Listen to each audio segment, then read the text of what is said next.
I remember seeing this video for a non-Euclidean worlds engine and thinking, well, hey, that's the same logic that portals use in worlds. I could remake this with Shaper. And I did the first part of it here just to see if it was possible, and it is. First example is this tunnel. You can see it's really long from the outside, but it's actually really short on the inside. The long and short tunnels that don't make any sense in reality are very possible to do in worlds. So you can see this very long tunnel is actually really short on the inside.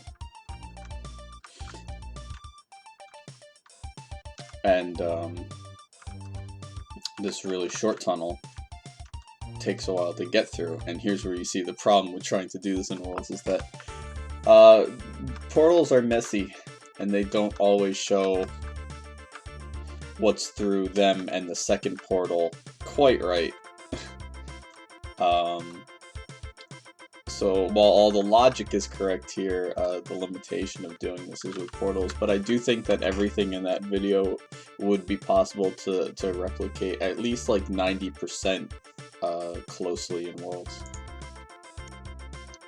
It's really nothing complicated. It's really just the same as going to any room in worlds, and that it's a portal to another room and then a portal on the other side that comes out the other side. So you see these wrecks on the outside, but when you go through this portal, you're just in another room entirely that's much shorter, and the portal is much closer, so when you come out the other side, you've actually traveled the whole distance without, walking all that way.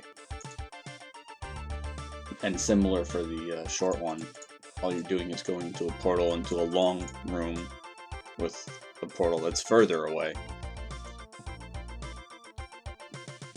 Nothing that advanced here. It's how a lot of worlds with interiors work. But if we walk around the pillar, we actually end up in another room. The object isn't changing, we're actually in another unique space. Again, perfectly possible. Actually a little bit easier than the other one.